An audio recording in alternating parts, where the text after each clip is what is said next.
Assalamualaikum warahmatullahi wabarakatuh. Perkenalkan, nama saya Muhammad Saharun Nizam dengan NIM F1E122118, Prodi Sistem Informasi, Ruang 002. Dengan mata kuliah kali ini adalah Dasar-Dasar Sains dan Teknologi dengan dosen pengampu Ibu Dewi Lestari, Eskom MSI.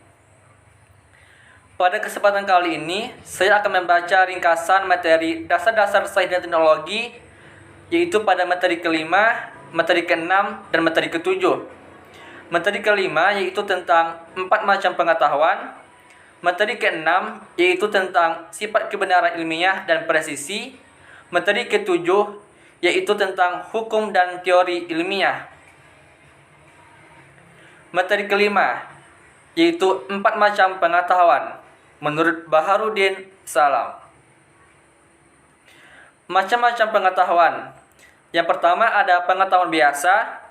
Pengetahuan biasa adalah pengetahuan tentang hal-hal biasa ataupun pemahaman manusia akan suatu objek tertentu yang terdapat dalam kehidupan sehari-hari. Pengetahuan biasa disebut dengan istilah common sense. Common sense diperoleh dari pengalaman sehari-hari. Yang kedua, pengetahuan ilmiah. Pengetahuan ilmiah adalah ilmu atau sciences yang memperoleh pengetahuannya dengan menggunakan metode tertentu. Pengetahuan tersebut diperoleh melalui observasi, eksperimen, dan klasifikasi. Yang ketiga, pengetahuan filsafat. Pengetahuan filsafat adalah pengetahuan yang diperoleh dari pemikiran yang bersifat kontemplatif dan spekulatif. Filsafat membahas hal yang lebih luas dan mendalam. Yang keempat, pengetahuan agama. Pengetahuan agama adalah pengetahuan yang diperoleh dari Tuhan melalui para utusannya.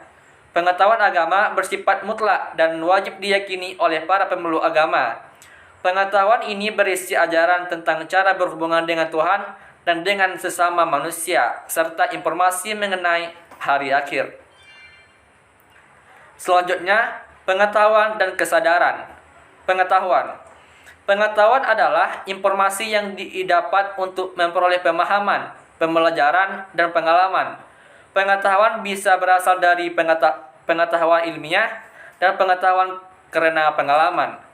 Pengetahuan adalah hasil tahu melalui panca indera manusia, misalnya indera penglihatan, pendengaran, penciuman, rasa, dan raba. Selanjutnya, pada umumnya pengetahuan itu dibagi menjadi beberapa jenis. Di antaranya, yang pertama ada pengetahuan langsung, yaitu pengetahuan immediate, adalah pengetahuan langsung yang hadir dalam jiwa tanpa melalui proses penafsiran dan pikiran. Yang kedua, pengetahuan tak langsung. Pengetahuan mediated adalah hasil dari pengaruh interpretasi dan proses berpikir serta pengalaman-pengalaman yang lalu. Yang ketiga, ada pengetahuan indrawi. Pengetahuan indrawi adalah sesuatu yang dicapai dan diraih melalui indera-indera lahiriah. Sebagai contoh, kita menyaksikan satu pohon, batu atau kursi, dan objek-objek ini yang masuk ke dalam pikiran melalui indera penglihatan akan membentuk pengetahuan pada diri kita. Yang keempat, ada pengetahuan konseptual. Pengetahuan konseptual juga tidak terpisah dari pengetahuan indrawi. Yang kelima, pengetahuan partikular. Pengetahuan partikular berkaitan dengan satu individu, objek-objek tertentu, atau realitas-realitas khusus. Misalnya ketika kita membicarakan satu kitab atau individu tertentu, maka hal ini berhubungan dengan pengetahuan partikular itu sendiri. Yang keenam, pengetahuan universal. Pengetahuan yang meliputi keseluruhan yang ada. Seluruh hidup manusia misalnya agama dan filsafat. Selanjutnya kemudian ada ilmu pengetahuan mempunyai beberapa fungsi, yaitu sebagai berikut. Yang pertama, menjelaskan sebuah fenomena atau kejadian yang terjadi.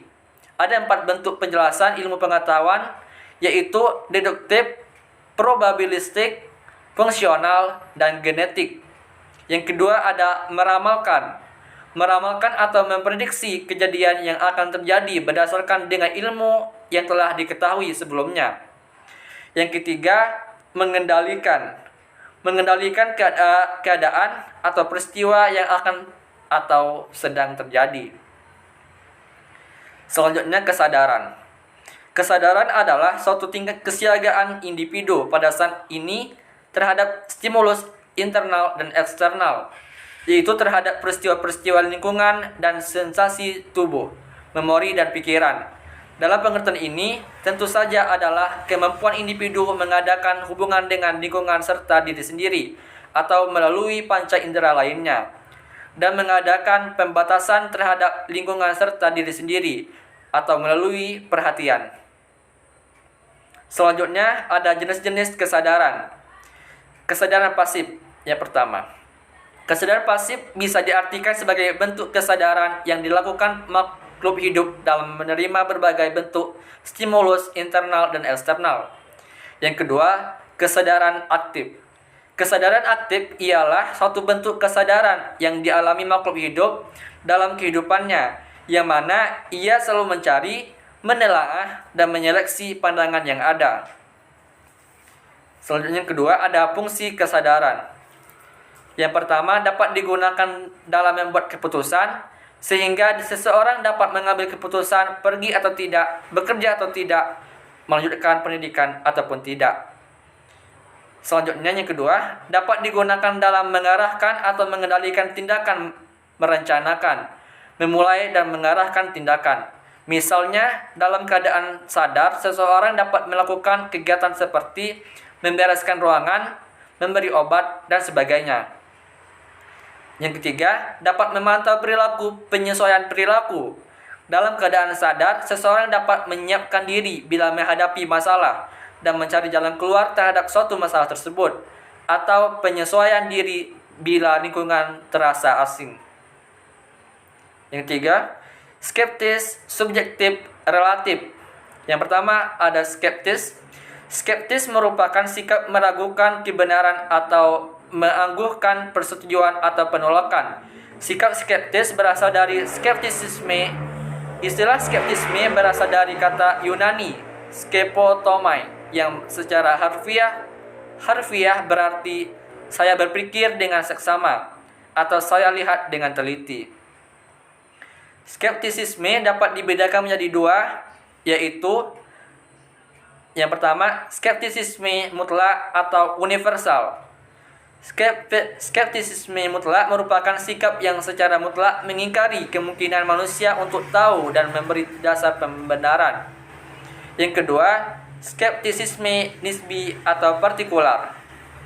Skeptisisme nisbi merupakan sikap tidak meragukan segalanya secara menyeluruh. Selanjutnya, subjektif. Subjektif adalah sebuah pemikiran atau pernyataan yang berlandaskan pendapat atau perasaan orang yang mengungkapkannya. Yang pertama adalah landasan pemikiran. Subjektif landasan pemikirannya adalah opini seseorang yang kemudian dijadikan tolak ukur terhadap sebuah peristiwa yang diinformasikan. Yang kedua, kata pendukung. Pernyataan subjektif kata pendukungnya adalah biasanya, agak, sepertinya, menurut saya, sehingga tidak ada kepastian yang diberikan terhadap sebuah pernyataan, sehingga bisa membuat orang berpikir dua kali untuk mempercayai pernyataan tersebut. Yang ketiga ada sudut pandang. Sudut pandang subjektif lebih kepada pendapat pribadi tentang sebuah peristiwa yang diinformasikan, sehingga terkadang tidak terjamin akurasinya. Yang keempat ada dampak yang dihasilkan. Dampak subjektif tergantung kondisi, bisa membawa manfaat, namun bisa juga membawa masalah yang lebih besar. Relatif. Relatif adalah sesuatu yang membutuhkan pembanding atau acuan untuk dapat menentukan nilainya. Jadi, relatif tidak dapat berdiri sendiri karena membutuhkan pembanding lain yang sesuai. Kesimpulan dari materi yang kelima ini yaitu pengetahuan berperan penting dalam kehidupan manusia dalam berbagai bidang. Pengetahuan itu selalu menuntut adanya subjek yang mempunyai kesadaran untuk mengetahui tentang sesuatu dan objek sebagai hal yang ingin diketahuinya. Pengetahuan sendiri terbagi menjadi 4 macam, yaitu pengetahuan biasa, pengetahuan ilmiah, pengetahuan filsafat, dan pengetahuan agama. Dalam mencari pengetahuan atau meneliti sesuatu, ada beberapa sifat pemikiran yang diperlukan, yaitu skeptis, subjektif, dan relatif. Selanjutnya, materi yang keenam, yaitu tentang sifat kebenaran ilmiah dan presisinya. Apa itu kebenaran ilmiah? Kebenaran ilmiah terdiri dari dua kata. Yang pertama adalah kebenaran dan yang kedua adalah ilmiah. Menurut Kamus Besar Bahasa Indonesia, KBBI, arti kata kebenaran adalah keadaan atau hal dan sebagainya yang cocok dengan keadaan atau hal yang sesungguhnya.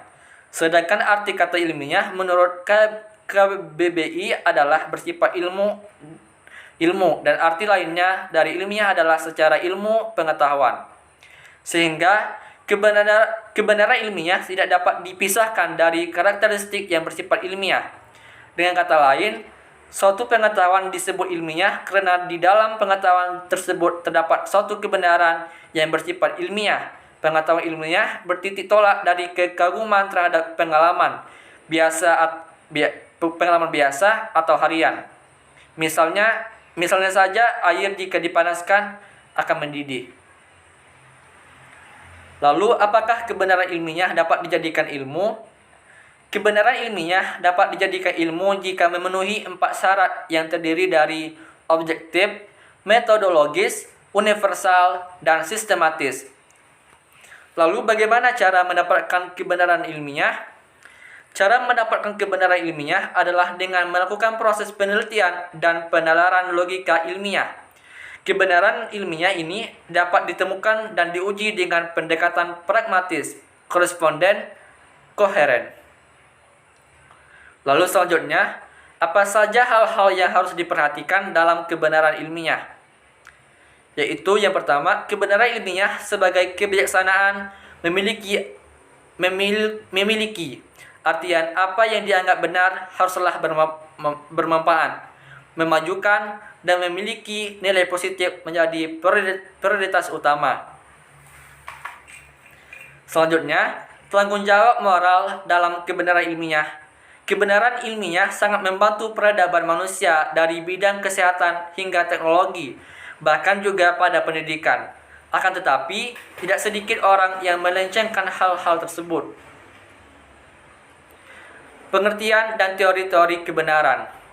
Teori adalah serangkaian bagian atau variabel, definisi, dan dalil yang saling berhubungan yang menghadirkan sebuah pandang sistematis mengenai fenomena dengan menghubungkan antar variabel, dengan maksud menjelaskan fenomena alamiah. Sedangkan kebenaran adalah persesuaian antara pengetahuan dan objek. Bisa juga diartikan suatu pendapat atau perbuatan seseorang yang sesuai dengan atau tidak ditolak oleh orang lain dan tidak merugikan diri sendiri. Adapun teori-teori kebenaran adalah sebagai berikut, yaitu teori koherensi atau konsistensis.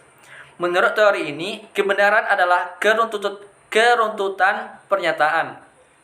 Yang kedua, teori korespondensi. Kebenaran adalah kesesuaian antara pernyataan dengan kenyataan.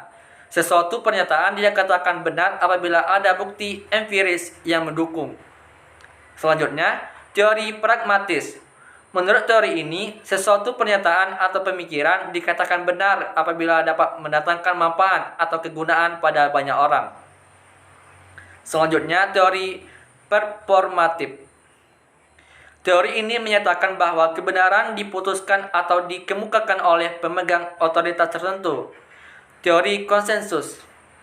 Suatu pernyataan dikatakan benar apabila dihasilkan dari suatu konsensus bersama atau kesepakatan. Untuk mencapai konsensus, ada syarat-syarat yang dipenuhi. Selanjutnya, teori kebenaran sintaksis. Menurut teori ini, suatu pernyataan dianggap benar bila pertanyaan tersebut mengikuti aturan sintaksis atau gramatika yang baku. Selanjutnya, teori kebenaran sematis. Menurut teori kebenaran semantis, suatu proposisi memiliki nilai benar ditinjau dari segi arti atau makna. Selanjutnya, teori kebenaran non-deskripsi. Menurut teori ini, suatu statement atau pernyataan itu akan mempunyai nilai benar, ditentukan atau tergantung peran dan fungsi pernyataan itu, atau mempunyai fungsi yang amat praktis dalam kehidupan sehari-hari. Selanjutnya, teori kebenaran logik. Menurut teori ini, bahwa problema kebenaran hanya merupakan kekacauan bahasa saja, dan hal ini akibatnya merupakan suatu pemborosan. Selanjutnya, agama sebagai teori kebenaran. Agama dengan karakteristiknya sendiri memberikan jawaban atas segala persoalan asasi yang dipertanyakan manusia, baik tentang alam, manusia, maupun tentang Tuhan. Dalam teori ini lebih mengedepankan wahyu yang bersumber dari Tuhan. Lalu, apa saja sifat-sifat kebenaran ilmiah? Sifat yang pertama adalah struktur kebenaran ilmiah yang rasional logis. Struktur kebenaran ilmiah yang rasional logis adalah kebenaran ilmiah selalu dicapai berdasarkan kesimpulan yang logis dan rasional dari proposisi atau premis tertentu.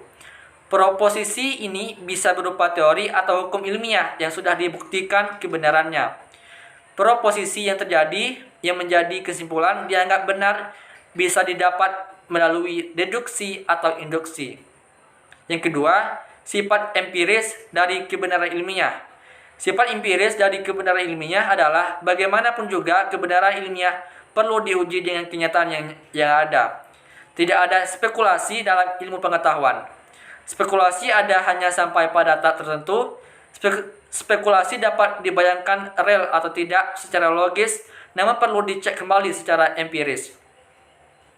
Yang ketiga, sifat pragmatis.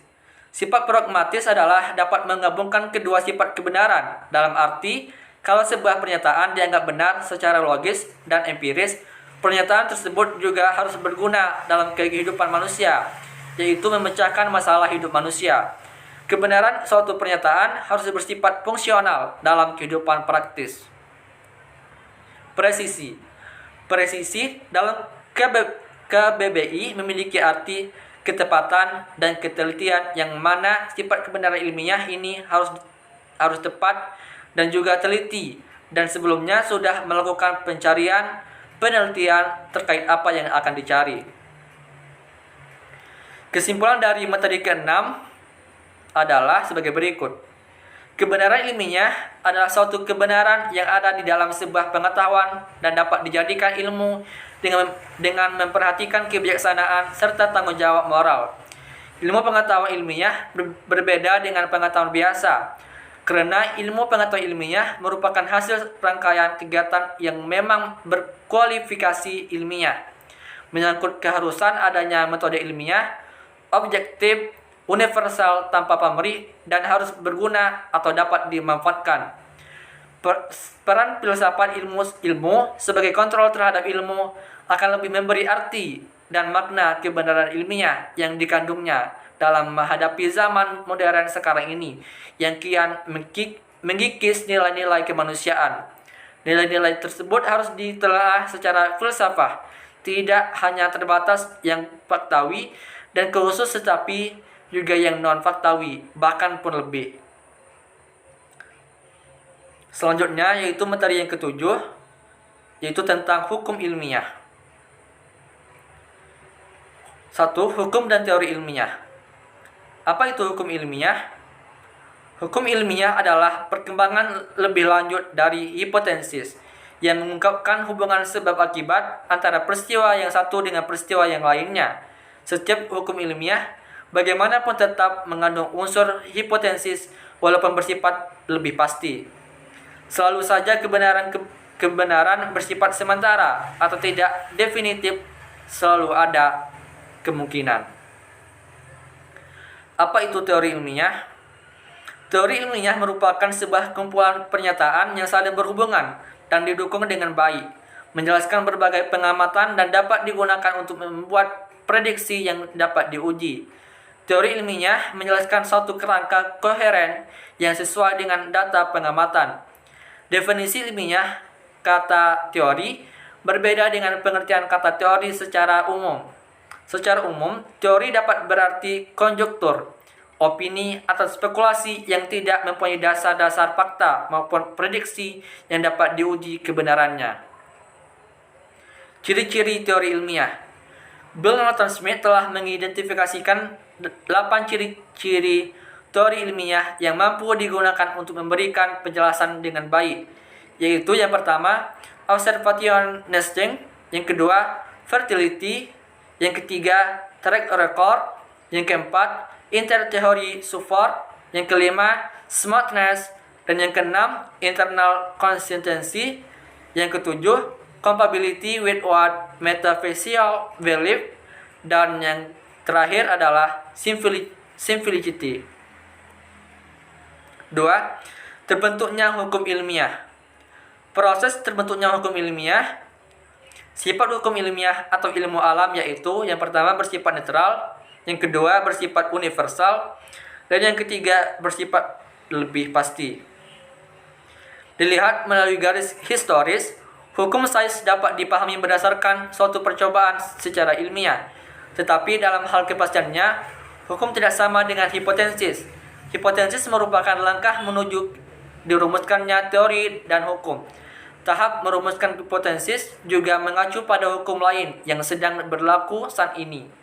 Karena tidak ada hukum yang lahir secara tiba-tiba tanpa adanya hukum lain yang mendukungnya. 3. Teori dan hukum ilmiah. Apa itu teori dan hukum ilmiah? Hukum sains merupakan suatu pernyataan di dalam dunia ilmu. Ilmu yang bermula dari suatu hipotesis dan dibuktikan dengan percobaan-percobaan yang menyangkut teori-teori hipotesis. Hasil percobaan bisa mendukung teori hipotesis dan bisa membuktikan kebenarannya teori hipotesis tersebut. Teori hukum. Teori memberikan sarana kepada kita untuk merangkum serta memahami masalah yang kita bicarakan secara lebih baik. Hukum dengan filsafat hukum, ilmu hukum, hukum normatif, dan hukum positif. Ada yang menyamakan antara filsafat hukum dengan teori hukum. Menurut Imre Lakatos, teori adalah hasil pemikiran yang tidak akan musnah dan hilang begitu saja. Pada dasarnya, merupakan keanekaragaman dalam sebuah penelitian. Teori di sini berisi 1. Memahkotai sistem. Yang kedua, terdiri atas hukum-hukum ilmiah.